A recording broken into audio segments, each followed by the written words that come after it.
Si te perdiste la primera parte, escúchala en el siguiente enlace.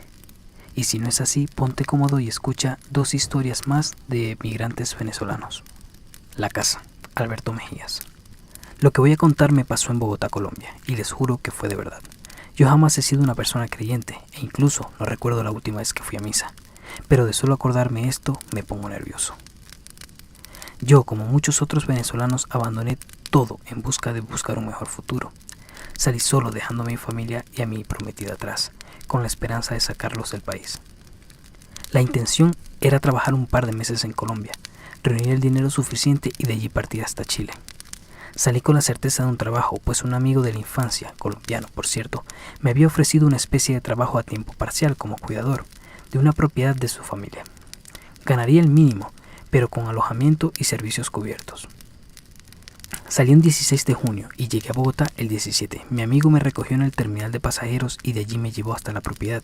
Era una casa muy bonita, ubicada en un sector llamado Los Cedros Orientales.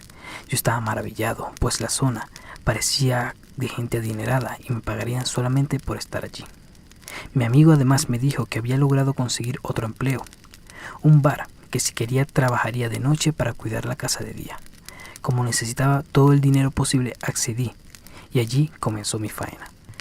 Todos los días desde las 10 de la noche hasta las 6 de la mañana trabajaba en el bar que quedaba en la zona rosa y volvía a la casa para descansar en el día. La casa, como dije, era muy bonita y estaba en un sector muy tranquilo, por lo que mi trabajo constaba de abrir las ventanas de vez en cuando, limpiar una vez a la semana y botar la basura. Conforme pasó el tiempo, algunas de las cosas se movían del lugar u ocurrían pequeños desastres, los cuales por supuesto achacaba a mi horario, el cual era un completo desastre. Este trabajo se extendió por un par de meses, y al 5.º mes mi jefa dijo que abriría un bar-restaurante muy cercano a la zona donde yo vivía, y como me había desempeñado tan bien en mi labor, me ofreció sin pensarlo el trabajar allí, y esta vez en un horario más normal. Yo estaba encantado con la idea, pues siempre había sido una persona diurna. Acepté y al poco tiempo ya estaba sirviendo platos a unas pocas cuadras de mi casa. Pero en este cambio de horario algunas cosas comenzaron a ocurrir. En horas de la noche se oían ruidos extraños, martillazos, muebles arrastrándose o leves golpecitos en las paredes. Todo eso lo atribuía a la edad de la casa, ya que, aunque era linda, no le quitaba lo viejo. Las noches eran pesadas, en ocasiones agobiantes. Por ejemplo, ese sonido de silencio que te retumba en la cabeza cuando nada se escucha. Juro que dentro de esa casa era mucho más intenso. Constantemente sentía que algo no estaba bien, una especie de mal presentimiento. Pensaba mucho en mi familia, en mi prometida, y lloraba casi todas las noches. Algo terrible que en más de 5 meses estando allí jamás había vivido. La situación fue en aumento. Comencé a escuchar susurros, que provenían siempre del lado contrario desde donde yo estaba. Voces inentendibles y por alguna razón, golpes de calor. Todas estas cosas aumentaban mientras más entraba la noche. Y por supuesto esto comenzó a repercutir en mi trabajo. Mi jefa en una ocasión me preguntó que si todo estaba bien, a lo que fui bastante sincero. Y le dije que no estaba bien, explicándole todo con la esperanza de que no me creyera un loco y me despidiera. Ella fue bastante abierta e incluso esa misma noche me acompañó a la casa. Creo que temía mucho más por mi estabilidad mental que por otra cosa. Le ofrecí un té y respondió afirmativamente. Ella se acomodó en el sofá mientras yo preparaba el té. Tan pronto había llegado de la cocina vi que mi jefa no estaba en el sofá y que por el contrario estaba muy cercana de la puerta con todas sus cosas encima. Y me preguntó que quién era ese anciano que la estaba mirando desde el otro lado del pasillo. A esto no supe responder cuando el gruñido de lo que creo fue una especie de cerdo sufriendo se escuchó retumbante en toda la casa. Lo siguiente que recuerdo es que estábamos fuera de la casa. Las tazas de té ni siquiera sé dónde fueron a parar y mi jefa estaba pálida frente a su auto. Mi corazón latía a 1000 por hora y no entendía lo que estaba pasando. Tan pronto mi jefa recuperó la respiración, me ofreció quedarme esa noche en su casa. Yo no sabía qué responder, pues sabía que era una mujer casada, pero tan pronto llegamos su marido, quien ya estaba al tanto de la situación, me recibió muy amablemente e incluso hasta dedicó algunas oraciones. Esa noche estaba durmiendo en un sofá, pero lo pasé de maravilla, pues llevaba semanas de muy mal dormir. Al día siguiente, junto a mi jefa, conseguimos un lugar de residencia temporal, La habitación era pequeña pero agradable, a pocas cuadras de la casa y de mi lugar de trabajo. Yo seguí cumpliendo mi labor, cuidaba la casa, pero más nunca pasé una noche en ella. Nunca le dije a mi amigo lo que allí había pasado, pues no quería que se sintiera mal después de todo lo que él había hecho por mí. Pasado ya unos 6 meses de estar en Colombia, reuní el dinero suficiente para buscar a mi prometida y juntos partimos hacia Chile. Cabe aclarar que nunca más en mi vida he vivido algo similar y realmente espero no pasar por eso otra vez. Apartamento 402. Experiencia personal. Esto me ocurrió, personalmente, poco tiempo después de mudarme a Colombia junto a mi novia. El apartamento de arriba siempre había sido un lugar bastante ruidoso, pues allí vivía una familia bastante grande. Tenían niños pequeños y hasta mascotas, por lo tanto se podrían imaginar lo difícil que podía llegar a ser una tarde siendo los vecinos de abajo. 3 largos meses transcurrieron, y de la noche a la mañana los vecinos se habían mudado. Esto para nosotros fue una bendición, pues sería muy difícil que los siguientes vecinos fueran peores, aunque claro, nos preparamos para las inminentes refacciones que tendría aquel apartamento. Los sonidos del departamento nunca habían cesado del todo, aunque después de que los antiguos vecinos se retiraran, estos habían disminuido considerablemente. Siempre eran igual, pasos que iban de aquí a allá, alguno que otro objeto que se caía y los grifos del agua que se abrían y se cerraban. Esto, más que todo, se podían escuchar en los baños, aunque debo aclarar que para nosotros era lo más cercano a vivir en paz, pues los sonidos eran muy leves e incluso habían días donde ni siquiera se escuchaban. Con el pasar de las semanas estos ruidos comenzaron a intensificarse. Era frustrante cómo los pasos podían retumbar en todo nuestro departamento.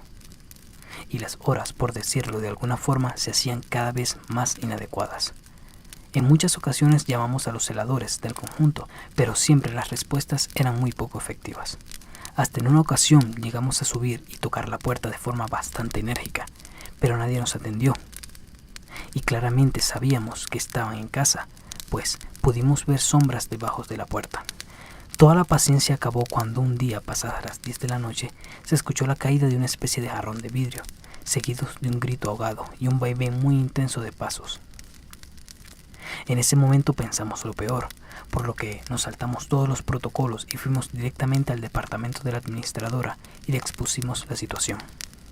Ella estaba muy reacia a creernos, pero insistimos tanto que logramos que nos acompañase hasta nuestro apartamento, donde ella misma pudo comprobar el sonido retumbante de pasos de un lado a otro. En ese momento cambió el rostro, dijo que nos saliéramos y mediante el citófono de nuestro departamento llamó a 2 celadores que la acompañaron hasta el piso de arriba. Allí comenzaron a llamar a la puerta y los pasos se detuvieron de golpe. Se escucharon varias voces y poco tiempo después bajaron las escaleras. Los ruidos no se presentaron por el resto de la noche, con lo cual pensamos que todo se había solucionado. Y en la tarde siguiente recibimos el llamado de la administradora que nos pedía acercarnos hasta la administración. Nos esperamos un buen regaño, pues la habíamos ido a molestar la noche anterior, saltándonos todos los protocolos y con un asunto que poco era de nuestra incumbencia. Al llegar a su despacho habían 2 personas más sentadas allí. Ella nos recibió tan amablemente como siempre y nos presentó a doña Marta, la vecina del departamento 401, y don Felipe. Este último era el dueño del departamento 402. La administradora nos miró seriamente y se disculpó por no creernos, pues ella sabía que era imposible que algo estuviese pasando en dicho departamento, ya que en los registros figuraba como que este estaba vacío desde hace 2 meses. Y cuando ella fue a nuestro departamento y escuchó las pisadas, se asustó mucho, pues pensó que este había sido invadido, cosa que ella tenía registros de que había pasado en conjuntos diferentes.